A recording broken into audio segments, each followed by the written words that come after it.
휴머니즘이 낙원을 이루는가 그런 제목입니다. 세 가지로 이제 이 한 여인이 예수님 앞에 와서 향유를 드리는 이 내용을 가지고 살펴보기를 원합니다. 첫 번째 우리에게 주실 말씀은 나에게 그분이 가장 귀하다면 하는 그런 전제입니다. 여러분, 우리 모두 귀한 대상이 있지요. 부모님도 될 수 있고, 사랑하는 배우자도 될 수 있고, 또 자녀도 될 수 있고요.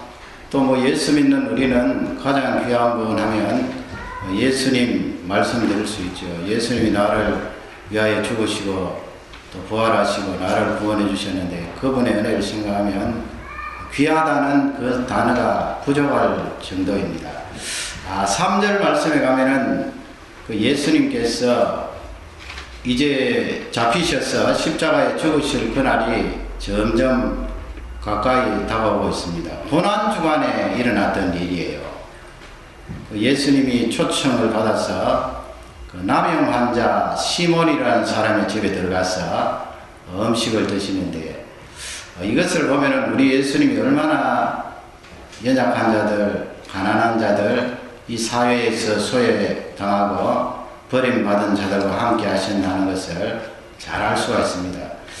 요즘도 그렇겠지만 2000년 전으로 생각하면 남행 환자는 사실상 물론 이 환자는 예수님 앞에 고침을 받았겠습니다만은 그 일반 사람들과 마음껏 교제하고 지낼 수 있는 그런 상황이 아니에요. 그럼에도 불구하고 예수님께서 그 시몬의 집에 들어가서 같이 식사를 하고 계세요. 며칠 뒤면 이제 십자가에 죽으셔야 되는데요. 우리 사람을 향한 예수님의 그 사랑을 우리가 상상해 볼 수가 있습니다. 그 식사를 하고 계셨을 때 아마 식사가 끝났겠지요. 한 여인이 이제 자기가 가지고 있는 그 향유, 나드라고 그렇게 되어 있는데 그 이름이 나드예요. 나드라는 이 값비싼 향유를 가지고 와서 그것을 깨뜨려서 예수님 머리에 이렇게 부어드리는 그런 내용이 나와 있습니다. 이 나드 향유는 인도산인데요. 아주 비쌉니다. 그 유대인들도 처녀가 시집갈 때 그냥 빈손으로 가지 않고 결혼 지참금을 가지고 이제 시집살이 하러 가는데 대개 이렇게 값진 향유를 많이 준비를 한다고 합니다. 그 뒷부분에 나옵니다만은 한 300데나리온 되니까 노동자들이 1년 동안 일하면서 한 푼도 쓰지 않고 모은 돈이에요. 여기식으로 따지면 하루에 100불 받아도 3만 불 아니에요. 3만 불 하면은 상당히 큰 돈인데, 이 여인이 예수님 그 식사 자리에서 옥합을 깨뜨리고 예수님 앞에 들어부었습니다. 그 중심은 이제 성경을 쭉 읽어보면 예수님이 나에게 가장 귀한 분입니다. 사실은 내가 이 향유를 가지고 신랑에게 바치고 신랑과 행복한 결혼 생활 꿈꾸면서 간직을 했는데 중간에 예수님을 만나고 보니까 내 인생에 있어서 예수님이 가장 존귀한 분입니다. 그러니 그 처녀가 아끼고 모아두었던 그 향유가 아깝지 않은 거예요. 왜 아깝겠습니까, 여러분? 우리 부모님들이 없어서 자녀들에게 잘 못해주지요. 우리 다 마찬가지입니다. 또 자녀들에게 너무 이 물질적으로 잘해주면은 자녀들이 망가질까 봐서 절제를 하는 것이지, 사실은 자녀들에게 마음껏 주고 마음껏 해줘도 아깝지 않아요. 아까운 부모가 어디 있겠습니까? 몰라요. 나중에 이 연세가 많이 들어서 할아버지 할머니 되면 마음이 또 바뀌겠습니다만 어른 되면 또 아이가 된다 그러잖아요. 그럴 경우는 모르겠습니다만 대개의 부모님들은 자식들한테 주고 자식들을 위하여 헌신하는 것은 아깝지 않아요. 그 아까우면 부모님이 뭐가 잘못된 거죠.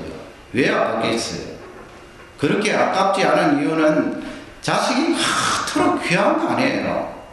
내 몸에서 태어난 자식, 뭐 믿는 사람이든 믿지 않은 사람이든 그 자식이 귀하고 귀하기 때문에 아무리 쏟아부어도 아깝지 않은 거예요. 이와 같이 이 여인도 예수님이 너무나 귀한 거예요.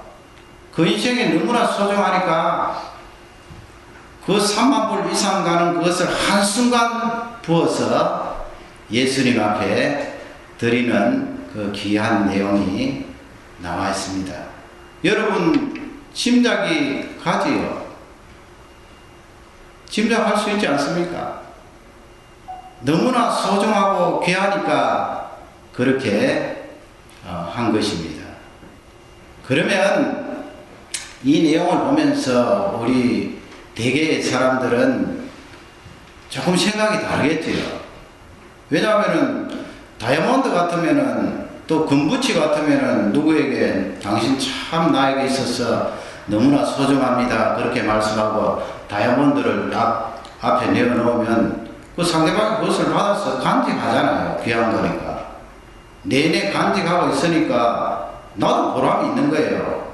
금붙이를 이렇게 주면은 그 사람이 그 금붙이를 간직하든지 아니면 그것을 돈으로 바꾸어서 아주 유용하게 활용하기 때문에 내가 보람이 있는데 이 퍼퓸은 날아가 버리잖아요. 부으면은.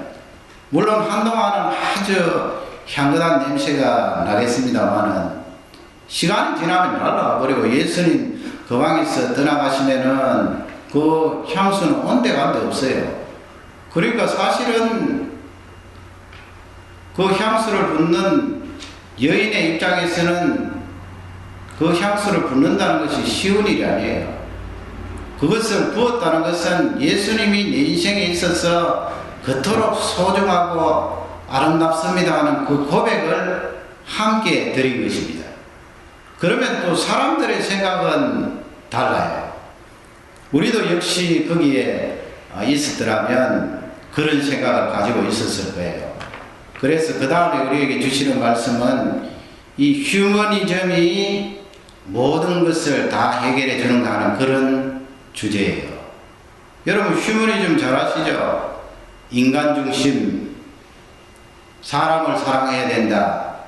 사람의 인권은 존중받아야 된다. 인류의 모든 이 세계에 있는 인종들은 차별 없이 대우가 되어져야 된다. 그거 맞는 말씀이에요. 그 하나님께서 성경 말씀에 그 내용을 다 실어놨어요. 휴머니즘을 실천하는 사람들은 마치 성경에 없는 것처럼 자기가 그것을 실천하고 있으니까 고개를 내밀고 그것만 주장하는데 사실은 성경에 다 있잖아요. 성경에 얼마나 그것을 강조했어요. 심지어는 너 원수까지도 사랑하고 품어주라 그렇게 말씀했는데 성경에 다 있어요. 우리 하나님께서 사람을 만드실 때에 얼마나 우리 사람을 사랑하시고 존중하시고 아끼셨는데 하나님께서 가지고 계신 그 성품이 있잖아요. 형상이라고 그러죠. 그 형상을 우리에게 심어주셨어요. 물론 하나님은 완전하신 분인데 그 완전한 것을 다 심어주시진 않았지만은 우리에게도 주셨잖아요. 사람을 아끼고 사랑하고 사람을 존중했기 때문에 하나님께서 가지고 계신 그 형상을 심어주셨다고요. 동물에게 여러분 그런 것이 있나요? 동물에게는 그런 것이 없어요. 동물에게는 하나님의 형상을 심어주지 않았어요. 동물이 선합니까 여러분? 주인이 잘해주니까 어떨 때는 충성도 하고 선한 척 하지만은 하나님이 가지고 계신 그런 형상은 없는 거예요. 그러니 여러분 성경 말씀에 휴머니즘을 절대적으로 강조해 놨어요. 사람 함부로 대하지 마라. 사람을 존중해라. 그게 구약 신약 성경 다 나오거든요. 그런데 4절 말씀을 보면 그 제자들이 같이 예수님과 함께 식사자리에 앉아서 식사를 했으니 그 여인이 하는 행동을 자세히 봤을 것 아니에요. 자세히 보면서 그 가운데 몇 사람이 이제 이 여인을 향해서 책망을 하는 거예요. 어떻게 책망을 합니까? 후비했다는 거예요. 낭비했다는 것입니다. 값비싼 향료인 줄 알기 때문에 그 제자들이 어떻게 그렇게 값비싼 향료를 허비를 하느냐, 그 여인을 향해서 심하게 그렇게 꾸짖었습니다. 여러분, 거기에 제자들 사람들이 바로 나거든요. 그리고 일반적으로 이 지구에 살고 있는 우리 사람들이에요. 누구 가릴 것 없거든요. 그러니 우리 사람들의 생각은 계산이 빠르잖아요. 빨리 계산한다고요. 5절 말씀에 가면은 그 내용이 잘 나와 있습니다. 그 향유를 팔면 얼마 된다고요? 300데나리온 이상에 팔아서 가난한 자에게 줄 수 있었겠도다. 그렇게 제자들이 이야기하죠. 계산이 여러분 정확하잖아요. 우리도 금방 보면은, 야, 저 아까운 향유를 일순간 쏟아버리다니. 예수님 머리에 철철 흘러 넘쳐서 그 발까지 다 적시게 되죠. 이야, 아깝다. 저거 3만 불 이상 되는 것, 저걸 가지고 쌀을 샀으면 가난한 사람 얼마나 도와줄 수 있었겠는가.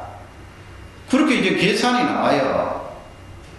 그게 바로 휴머니즘 아니에요. 가난한 사람을 주었더라면 그 사람들이 배고픔을 채우고 얼마나 잘 살 수 있었을 텐데. 그 인간 존중, 인간 사랑이에요. 맞는 말이에요. 우리 사람은 그렇게 계산이 잘 돌아가고 늘 바깥으로 이야기할 때는 합리적으로 그렇게 이야기하거든요. 그러니 이 두 부류의 사람을 비교해 보면 예수님 머리에 값비싼 향유를 부은 여인과 제자들을 비교해 보면 지금 여인이 잘못한 거예요. 그리고 제자들이 정확하게 숫자를 헤아려서 판단하고 말한 그것이 맞아요. 그것이 휴머니즘적인 측면에 봐서도 맞는 말이잖아요. 그러나 요한복음 12장 6절에 가면은 그렇게 있어요. 거기 유다가 등장하는데 아마 그렇게 말한 사람 가운데 유다가 주동적인 역할을 한 거예요. 그 여인을 나무라고 책망한 주도적인 역할을 했는데 거기 뭐라고 되어 있습니까? 유다가 이처럼 말한 것은 가난한 자를 생각함이 아니라고 그랬어요. 하나님의 성령께서는 그 유다의 마음 속셈이라 그러죠. 그 욕심. 그 속셈을 정확하게 꿰뚫어 본 거예요. 가난한 자들을 생각하지 않고 그럼 뭘 생각했단 말인가? 이 유다라는 사람은 그 예수님 제자들이 움직이는데 헌금이 들어왔을 거 아니에요. 그 헌금을 맡아서 재정을 관리하는 그런 재정 관리자예요. 그러니 자기가 주머니를 차고 거기에 헌금 들어온 것을 다 관리를 하는데 이 도적이라 그랬어요. 도적. 성령께서 그를 향하여 도적인데 왜 도적이냐? 그 공금을 자기 그냥 생각대로 끄집어내서 써버리니까 도적이라는 거예요. 그러니 여러분, 우리 사람들이 겉으로 말하는 정확한 논리적인 그 말, 합리적인 그 말, 그 이면에 있는 속셈이 얼마나 가증해요. 겉은 번들하고 겉은 논리적으로 맞고 휴머니즘적인 그런 색채가 너무한데 성령께서는 그 속에 들어있는 악한 생각을 지적해 내시는데 말이죠.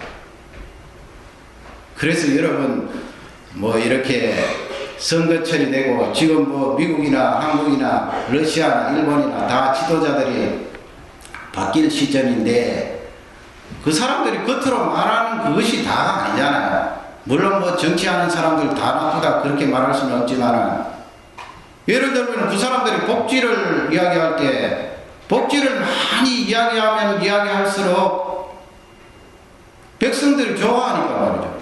공짜로 돈 받는데 싫어할 사람이 어디 있나요?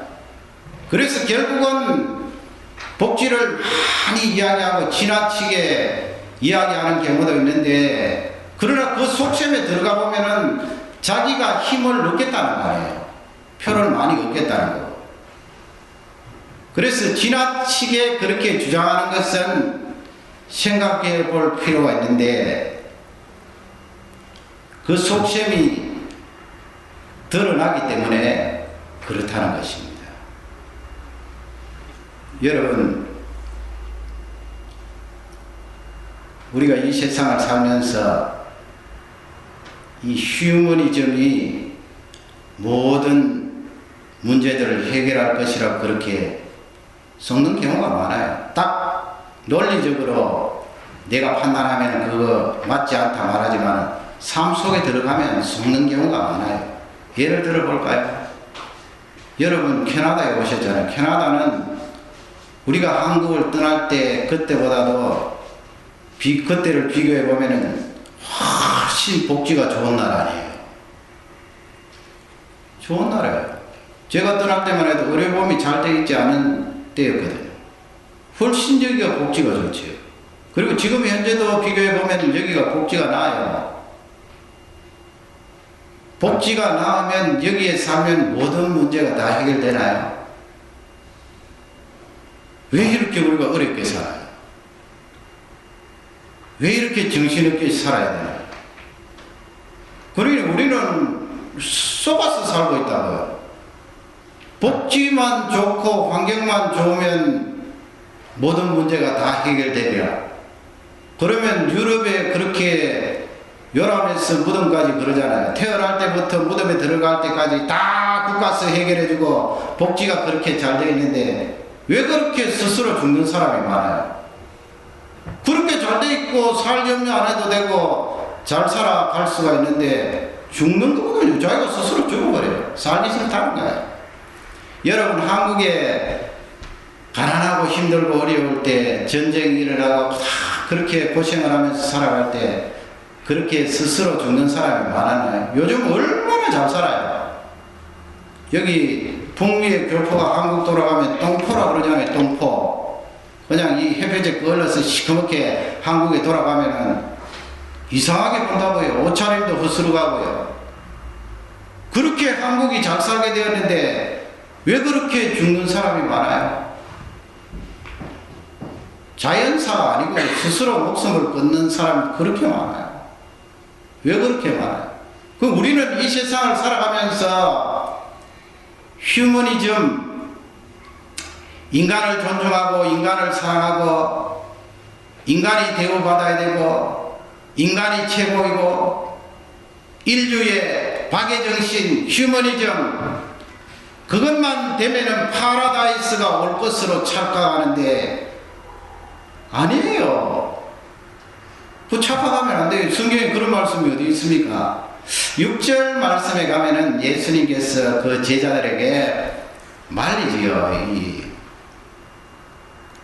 그냥 하도록 두라는 말씀, 그만두라고 말씀하시고 그 여자를 이제 괴롭게 하지 마라 그러시면서 이 여인은 내게 좋은 일을 하였다 그랬어요. 그러니 여러분 예수님의 그 시각이 우리하고 다르잖아요. 우리 예수님께서 우리가 사는 이 세상을 바라보면 야 캐나다 복지가 좋고 환경이 좋고 공해도 없고 그렇게 살기 좋으니까 캐나다의 파라다이스가 이루어질 것이다. 예수님 그렇게 말씀하시나요? 아니에요. 그건 우리 생각이에요. 우리의 썩은 생각이에요. 그것을 성경 말씀은 우리에게 알려주고 계시는데 이 여인이 좋은 일을 내게 행하였다가 그렇게 말씀하시면서 7절 말씀에 가면 거기 힌트가 있어요. 여러분 7절을 한번 보세요. 앞부분에 보면 지금 제자들이 가난한 자들을 걸고 넘어지잖아요. 가난한 자들 도우는 거 그게 인류애고 휴머니즘이고 사람을 존중해야 되지 않는가. 그 당연히 복지가 돼야 되고 사람이 태어났으면 죽을 때까지 복지의 혜택을 누려야 돼요. 물론 여러분 이 복지라는 것은 장애를 가지고 있고 연약하고 고아라든지 가부라든지 외국인이라든지 그런 사람들에게 당연히 있어야 되고 성경도 그것을 얼마나 강조하는데요. 옛날에 이스라엘 백성들이 농사를 지으면 추수를 하잖아요. 거기도 나들을 가지고 이렇게 보리나 밀을 비게 되는데 하나님께서 레위기 19장 말씀에 보면은 밭이 이렇게 네모지게 되어 있으면 내 모퉁이 코너는 베지 마라 그랬어요. 그냥 중간에만 이렇게 베고 그냥 떠나라. 왜 그렇게 말씀하세요?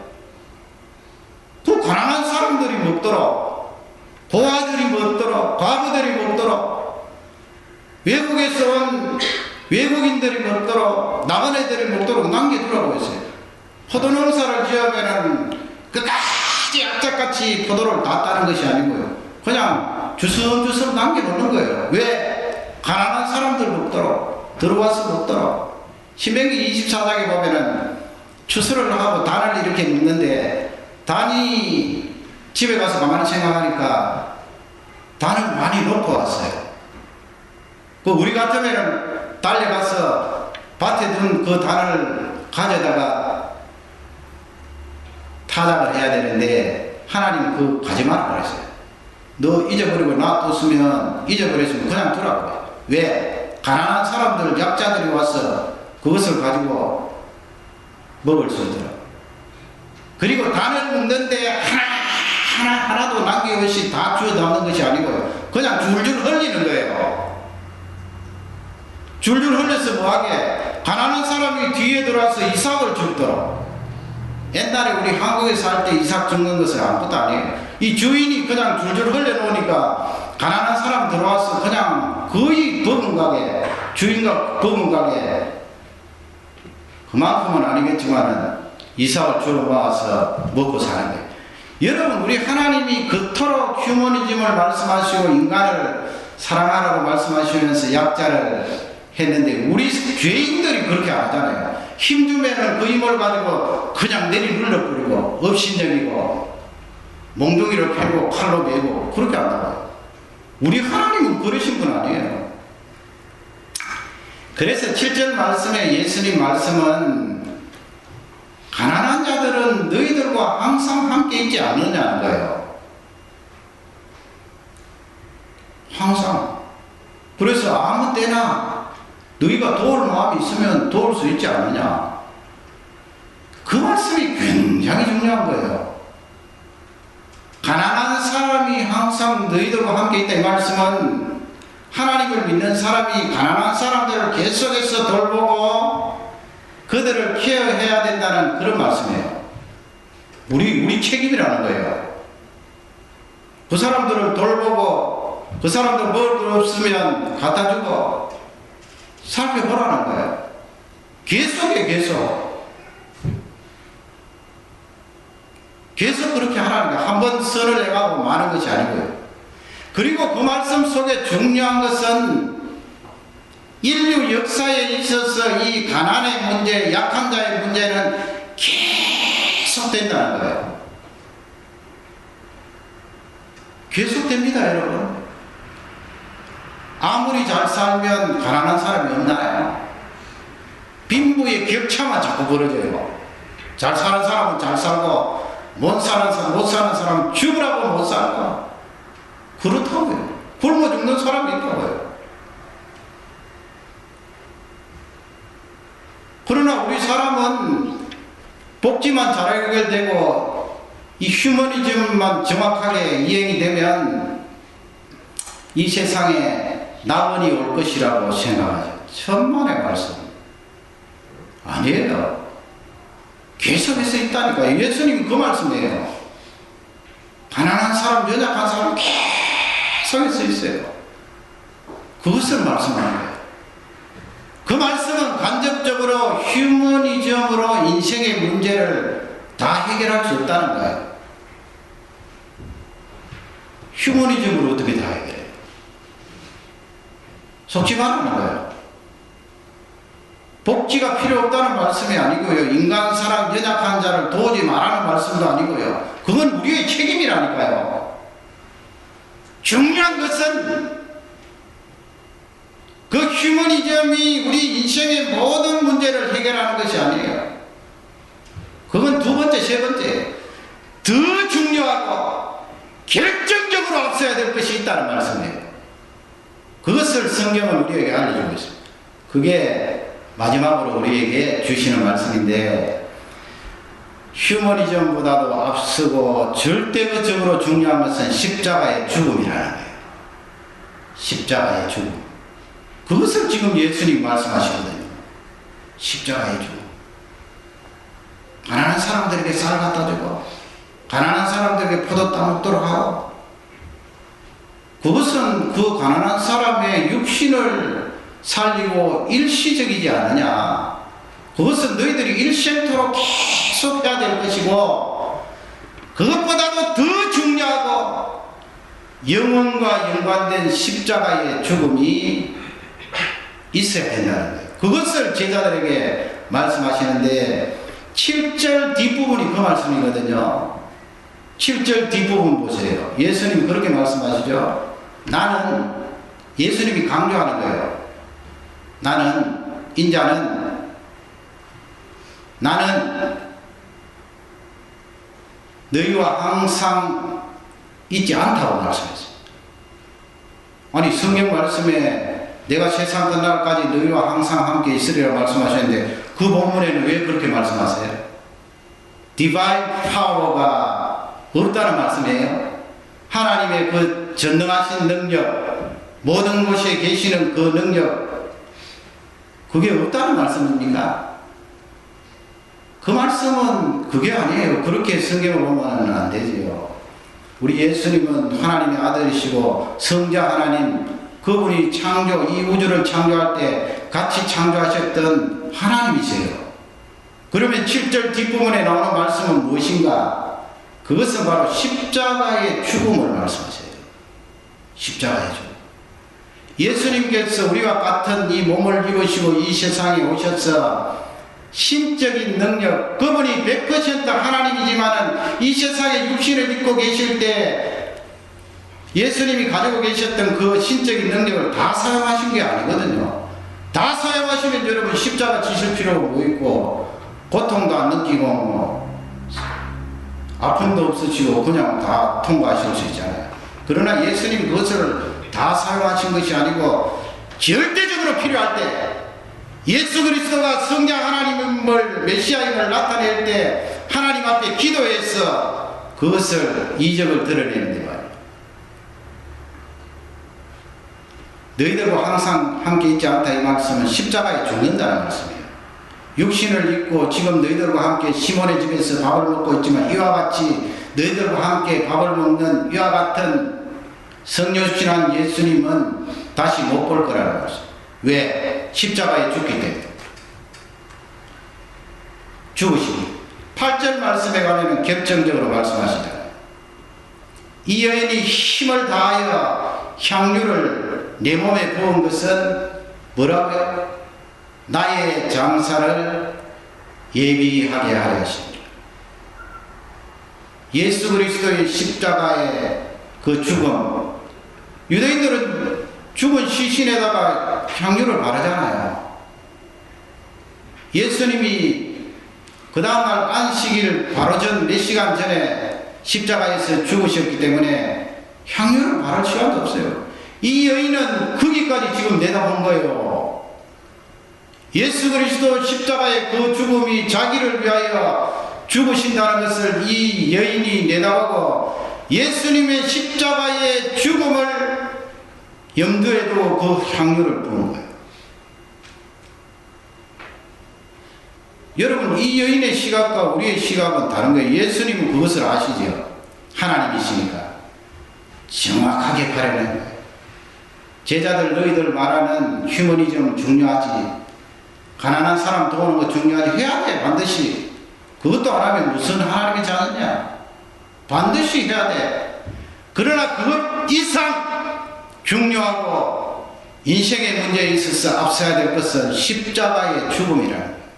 내가 너희들을 위하여 죽어야 된다.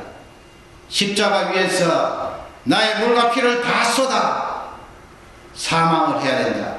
저주를 받아야 된다. 누구를 위하여? 너희들이 죄로 말미암아 받을 그 저주를 내가 지고 저주를 받아야 된다. 여러분, 고아가 왜 생겼나요? 고아. 구약성경에 보면 fatherless라고 되어 있어요. 아버지 없는. 아버지가 세상을 떠났으니까 없지요. 어머니가 세상을 떠났으니까 없지요. 왜 세상을 떠났나요? 죄가 들어와서 그래요. 인류에게 죄가 들어오지 않았더라면 죽음이 없는 거예요. 죄가 들어왔기 때문에 모든 사람에게 죽음이 임한 것입니다. 고아 아닙니까? 너희들 고아를 보살펴라. 그리고 어떤 부모는 죄가 그 속에 가득하여서 그 아까운 사랑하는 자식을 버린 사람들, 그러니 그 부모의 죄성을 어떻게 설명할 수 있어요? 그 고아 되는 것도 결국은 근본적으로 따지고 올라가면 우리 인류에게 임한 죄 때문에 그래요. 과부가 왜 과부가 됩니까? 위도. 남편이 죽었으니까 과부가 되는 거죠. 그 남편이 왜 죽습니까? 인류에게 죄가 들어오고 죄 때문에 사망이 들어와서 그래요. 그래서 하나님은 그 연약한 고아나 과부를 잘 보살피고 섬겨야 된다 말씀하세요. 그러나 여러분, 인류가 인생을 살아가면서 갈 곳이 없는 인생들이 있어요. 죽음 이후에 말이죠. 죽음 이후에 우리가 다 사라져버리면 염려할 것 없어요. 여러분, 죽음 이후에 우리 존재가 없어져 버리면 뭐하려고 이 날씨 좋은 날 이 교회에 와서 예배 드립니까? 저도 마찬가지예요. 힘들게 설교 준비해서 여러분 앞에 설교할 필요도 없어요. 마음대로 사는 거죠. 죽고 나면 사라져버리고 없어지는데 뭐하라고 그렇게 힘들게 살아요? 내 원하는 대로, 내 생각대로, 내 마음대로 살아버려요. 그러나 우리 인생은 죽음 이후에 사라지는 존재가 아니에요. 죽음 이후가 더 크고 더 길고 더 영원해요. 그러기에 인생에 고아가 있다니까요. 육신의 부모가 없어서 고아된 사람, 그건 짧지요. 70년, 80년이죠. 남편을 잃고 외롭게 사는 사람, 몇십 년이에요. 신랑 대신 예수 그리스도를 모시고 살지 않으면 남자든 여자든 인생의 과부예요. 신랑이 없는데요. 아버지 대신 하나님 아버지를 모시지 않으면 육신의 부모 살아계셔도 내 인생은 고아예요. 고아. 갈 집이 있나요? 갈 곳이 있나요? 호소할 데가 있나요? 그러기에 인생의 고아, 인생의 과부, 객은 뭐예요? 나그네, 타국인. 자기 나라 너무 살기가 힘들고, 아니면 정치적으로 어려워서 쫓겨나서 다른 나라에 와서 사는 망명자들, 타국인들, 나그네들, 갈 곳 없는 사람. 인생의 나그네도 있다고. 갈 곳 없으면 나그네지요. 해가 저물었는데 잠잘 곳 없으면 나그네지요. 내가 죽으면 어디로 갈고? 그러니 예수님께서 그 인생의 나그네, 인생의 고아, 인생의 과부를 위하여 십자가에 죽으셔야 된다. 그것이 가장 중요하다. 가장 중요해요. 그것이 반드시 있어야 돼요. 십자가의 그 죽음을 통과하지 않고 그분이 흘리신 보혈을 통하여 죄 용서 받지 않고 하나님 아버지께로 나아갈 자 없어요. 그분의 피로 말미암아 죄 용서를 받으면 영접하는 자, 그 이름을 믿는 자들에게는 하나님의 자녀가 되는 권세를 주셨나니 하나님의 자녀라고. 내가 하나님을 향하여 하나님, 나는 인생의 고아가 아닙니다. 아버지, 하나님은 나의 참 아버지십니다. 그렇게 고백하면서 많은 사람들을 살리며 그 축복된 영원한 세계에 들어가게 되는 것입니다. 이 말씀이 우리 모두에게 축복이 되기를 주님의 이름으로 축원합니다. 다 같이 우리 기도하겠습니다.